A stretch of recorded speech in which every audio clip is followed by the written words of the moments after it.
বিসমিল্লাহির রহমানির রহিম। আসসালামু আলাইকুম, শুভ সন্ধ্যা। সবাই বসেন আপনারা।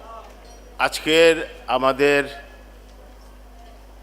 আলফা ইসলামিক লাইফ ইন্স্যুরেন্সের অ্যাওয়ার্ড নাইট অনুষ্ঠানে যারা উপস্থিত হয়েছেন, যারা বিজয়ী হয়ে উপস্থিত হয়েছেন, সকলকে আমি অভিনন্দন জানাচ্ছি বোর্ডের পক্ষ থেকে। আমি বিশেষভাবে ধন্যবাদ দিতে চাই আইডিআরের সম্মানিত মেম্বার জনাব কামরুল হাসান সাহেবকে। উনি বারবার আমাদের অনুষ্ঠানগুলোতে উপস্থিত হয়ে আমাদেরকে এনকারেজ করেছেন। আজকে আমরা যে ভালো করছি, এই ভালো করার পিছনেও আইডিআরেরও অনেক অবদান এবং উপদেশ ছিল। আপনার বক্তব্যে শুনেছেন যে অনেক বড় বড় ইন্স্যুরেন্স কোম্পানিও সময় মতো ক্লেম পরিশোধ করতে পারছেন না, কিন্তু আমরা আলফা লাইফ ইন্স্যুরেন্সে প্রথম থেকেই আমাদের বোর্ড একটা ব্যাপারে খুব সচেতন ছিলেন, সেটা হচ্ছে লাইফ ফান্ড যেটা, সেটাকে অনেকেই ভুলবশত মনে করতেন it is the asset of the company. আসলে কিন্তু এটা অ্যাসেট নয়, এটা লাইবিলিটি, এবং এই টাকাটা ফেরত দিতে হবে এটা অনেকের মাথায় ছিল না।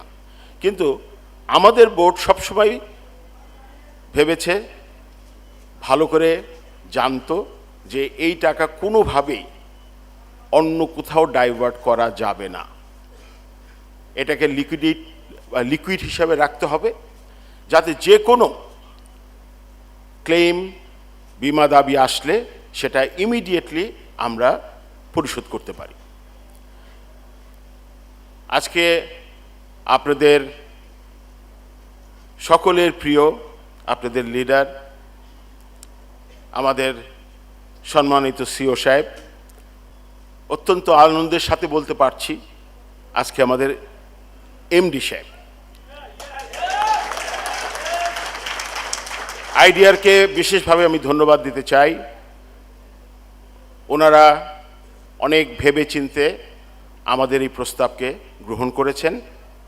এর জন্য আজকে মেম্বার সাহেবের মাধ্যমে আমি আপনার বোর্ডকে এবং চেয়ারম্যান সাহেবকে বিশেষভাবে আলফার পক্ষ থেকে ধন্যবাদ জানাচ্ছি। আলফার যারা কর্মকর্তা আছেন, যারা বিমা করেছেন, সকলের পক্ষ থেকেই আইডিআরকে আমি বিশেষভাবে ধন্যবাদ জানাচ্ছি। এই কোম্পানি যারা শুরু করেছিল প্রত্যেকেই আপনারা কম বেশি চিনেন, জানেন, বা তাদের সম্বন্ধে আপনারা গুগল করলেও পাবেন। প্রত্যেকেই তাদের স্ব অবস্থান থেকে তারা খুব ভালো অবস্থানে আছে। তাদের উদ্দেশ্য কিন্তু আলফার থেকে মুনাফা নিয়ে তাদের সংসার চালানো, অথবা তাদের যে ব্যয় সেটা বহন করার জন্য আলফার মুনাফার উপরে তারা কিন্তু বসে নাই। তাদের উদ্দেশ্য আজকে এই মঞ্চ থেকে আপনারা যে কথাগুলো বলেছিলেন যে বাংলাদেশে 1 লক্ষ মানুষকে আমরা কর্মসংস্থান দিব, এটাই হবে হচ্ছে আমাদের সবচেয়ে বড় সার্থকতা। যেদিন আপনারা এই আলফাতে 1 লক্ষ আমাদের মেম্বার বা আমাদের সদস্য করতে পারবেন, আমাদের পরিবারভুক্ত করতে পারবেন, সেদিনই আমি মনে করব আমরা যারা উদ্যোক্তা ছিলাম তাদের সার্থকতা। এখানকার প্রফিট বা এটার মুনাফা নিয়ে আমাদের খুব একটা সার্থকতার তেমন কিছু নাই। আলফার যারা আমরা সবাই যারা এখানে আছি, যারা আপনারা কর্মকর্তা আছেন, যারা মাঠ কর্মী আছেন, তাদের বক্তব্যে আমি কিছুটা বিভ্রান্তি পাই। মনে হয় যে তারা চাকরি করছেন অথবা মাঠ কর্মী হিসাবে কাজ করছেন। আজকে আপনাদের চেয়ারম্যান হিসাবে আমি আপনাদেরকে একটা কথা বলতে চাই, আলফা কোনো বোর্ডের বা কোনো চেয়ারম্যানের কোম্পানি নয়, আলফা আপনাদের কোম্পানি, আপনারা হচ্ছেন এটার মালিক। আমরা একটা পরিবার, আজকে থেকে আমরা আলফা ইন্স্যুরেন্স কোম্পানি আর বলবো না, আমরা আজকে থেকে বলবো আলফা পরিবার। সম্মানিত সদস্য সাহেব আমাদেরকে সাজেশন করেছেন, অনুরোধ করেছেন আমরা যেন দ্রুত স্টক মার্কেটে বা আইপিওতে আসি, সে ব্যাপারে আমরা কাজ করছি। তবে আজকে আপনাদের ডাইরেক্টর সাহেবদের কমিটমেন্টের ব্যাপারটা আমি একটু বলতে চাই। এখান থেকে নেওয়ার জন্য কেউ আসেনি।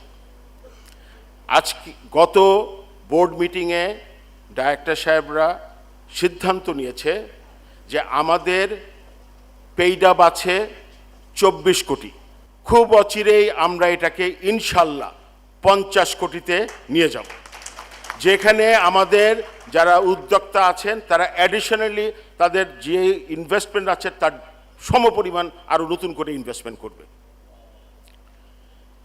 কোম্পানির স্ট্রেংথ বাড়বে। আমাদের সম্মানিত ইডরা সদস্য বলেছেন যে লাইফ ফান্ড যেরকম কোম্পানির স্ট্রেংথ বাড়াবে, একই সঙ্গে আমাদের পেইড আপ ক্যাপিটাল যত বড় হবে আমাদের স্ট্রেংথ তত বাড়বে। It will B A buffer for our strength.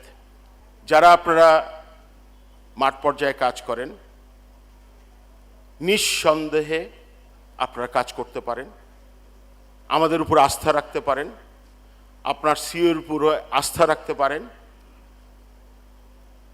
ইনশাল্লাহ আজকে যেরকম ইডরার প্রতিনিধি আপনাদেরকে বলেছে যে এখন পর্যন্ত আলফার বিরুদ্ধে একটা অভিযোগ ওনারা পাননি। ইনশাল্লাহ আপনাদেরকে কথা দিচ্ছি ভবিষ্যতেও আলফার বিরুদ্ধে কোনো অভিযোগ পাওয়া যাবে না।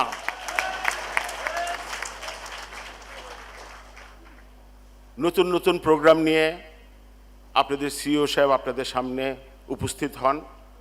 মাঝে মাঝে আমিও ঘাবড়িয়ে যাই যে কিভাবে ম্যানেজ করবে, কিন্তু কেমনে কেমনে যেন সে ঠিকই ম্যানেজ করে ফেলে। তো আমার বিশ্বাস সামনে যে প্রোগ্রাম ইজিপ্টের ব্যাপারে দিয়েছে, ইনশাল্লাহ আপনারা সবাই মিলে যদি কাজ করেন আমরা সবাই মিলে ইজিপ্ট যাব। আজকে আমি আমার সামনে উপস্থিত দেখছি অনেক পরিবার সহ আপনারা এসেছেন, কিন্তু আনফর্চুনেটলি আমরা ডাইরেক্টর সাহেবরা কিন্তু পরিবার সহ আমন্ত্রণ পাইনি। পেলে হয়তো আমাদের স্ত্রীদেরকেও নিয়ে আসতাম। এনিওয়ে নেক্সট টাইম ইনশাল্লাহ। তো যখন আমি আমাদের লিডারদের বক্তব্য শুনি, বিশেষ করে যারা টপ লিডার্স আছেন তাদের বক্তব্য শুনি, আজকে থেকে 4 বছর আগে গুলশান ক্লাবে যখন প্রথম এই ধরনের একটা প্রোগ্রাম করা হয় তখন যে স্পিরিট আমি দেখেছি, এবং আমি ওই সময় আমাদের কলিগ, আমাদের বন্ধু, আমাদের মাননীয় ফরেন প্রতিমন্ত্রী উনিও ছিলেন, তো সবার ভিতরে একটু প্রশ্ন ছিল যে স্পিরিটে তারা কথা বলছে আদৌ কি তারা করতে পারবে। কিন্তু গত বছর আমরা যখন এখানে উপস্থিত হয়েছিলাম তখন আমরা সবাই নিজেদেরকে দোষ স্বীকার করে খুশি হয়েছি যে হ্যাঁ, আলফার যারা ওই সময় যে বক্তব্য দিয়েছিল তারা সেটা করতে সক্ষম হয়েছে। আরিফ একটা কথা বলেছে হেলিকপ্টারের কথা, অবশ্যই ওয়াই নট। ইডরার মেম্বার সাহেব এখানে উপস্থিত আছেন, চেয়ারম্যান সাহেব গাড়ি চায় না। আমাকে আমার সিইও সাহেব বলেছে যে স্যার একটা গাড়ি কিন্তু আপনি পান হিসাবে একটা পান। আমি বলছি আমার গাড়ির দরকার নেই, ঠিক আছে, আমি আলফার জন্য, আলফার সিইওর জন্য আমি হেলিকপ্টার কিনতে রাজি আছি যদি তোমরা 1000 কোটি টাকা করতে পারো। আমার ডাইরেক্টর সাহেবরা এখান থেকে কোনো রকম সুযোগ সুবিধা নেন না, তারা কোনো গাড়িও চান না, তারা এখান থেকে কোনো সুযোগ সুবিধাও চায় না। তারা একটা জিনিসই চায়, একটা কোয়ালিটি সম্পন্ন কোম্পানি যেখানে আমার যারা মেম্বার আছেন তারা যেন ভালোভাবে সুষ্ঠুভাবে কাজ করতে পারে। সততার সাথে কাজ করতে পারে, এই ব্যাপারটাতে সিও সাহেবের প্রতি বোর্ডের থেকে একটা নির্দেশ দেওয়া আছে যে আমরা চাই যারা আমাদের সঙ্গে কাজ করেন, যারা আমার মাঠ কর্মী আছে, তারা যেন অসৎভাবে কোনো কাজ না করে, তারা যেন এমন কোনো কাজ না করে যার জন্য আমরা মানুষের কাছে মুখ দেখাতে পারবো না, এমন ঘটনা যেন না ঘটে। আমার বিশ্বাস, যেহেতু গত 4 বছরে আমি এখন পর্যন্ত এ ধরনের কোনো ঘটনা আমার সামনে আসে নাই, একটা ঘটনাই এসেছিল, আপনাদের সকলেই নিশ্চয়ই এটা আপনারা অবগত আছেন। আমার বোর্ড 3 ঘন্টার মিটিংয়ে 1.5 ঘন্টা শুধু এইটা নিয়েই তাকে জেরা করেছে। সেটা হচ্ছিল ব্যারিস্টার সুমন। উনি একটা অভিযোগ করেছিলেন, সঙ্গে সঙ্গে আমরা কিন্তু সেটা রিপোর্ট করেছি ইডরাকেও, আমরা জানিয়েছি যে কেন এই ক্লেমটা দেওয়া সম্ভব হচ্ছে। ইট ওয়াজ এ ফলস ক্লেম, ঠিক আছে, and all the documents and paper আমরা কিন্তু সহ আপনাদের কাছে আমরা পৌঁছে দিয়েছি। কিছু লোক আছে এই ধরনের স্টানবাজি করে একটা নাম কামানোর চেষ্টা করে, কিন্তু আমি তাদের কাছেও অনুরোধ করব যে স্টানবাজি করেন, কিন্তু আমাদের কাছে করেন না। আমাদের company is a good company, আমাদের company is a growing company, আমরা সততার সাথে ব্যবসা করি, আমরা চেষ্টা করছি সততার সাথে চলার, ফলে আমাদের সঙ্গে স্টানবাজি করার কোনো প্রয়োজন নেই। আর একটা কথা, আমি আর বক্তব্য দীর্ঘায়িত করব না, রাত অনেক 9টা বেজে গেছে। আলফাকে 1 নম্বর কোম্পানি করার যে প্রত্যয় নিয়ে আপনারা কাজ করছেন, একই সঙ্গে কোয়ালিটি সম্পন্ন কোম্পানিও বানাতে হবে।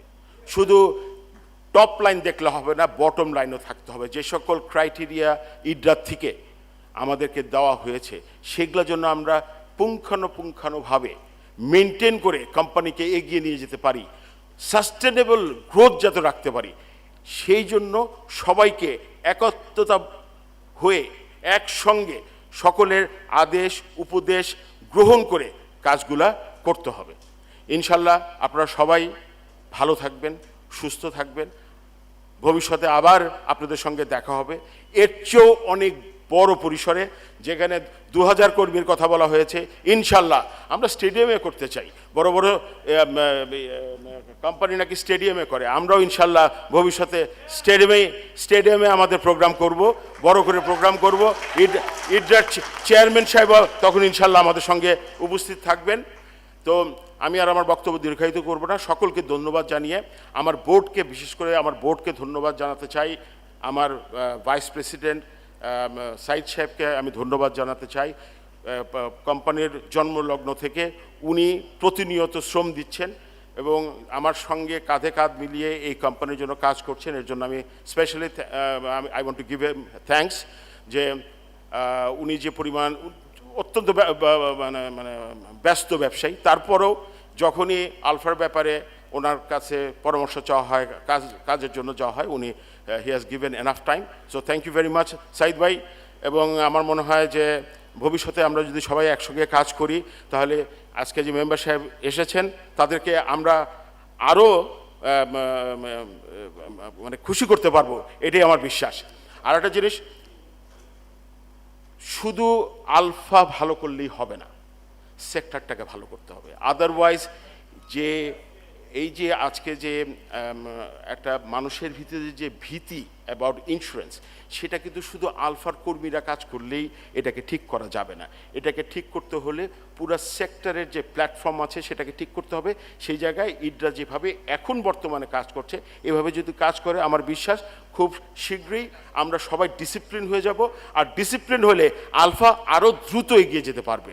এই প্রত্যাশা রেখে আমি আমার বক্তব্য এখানে শেষ করছি। সবাইকে ধন্যবাদ।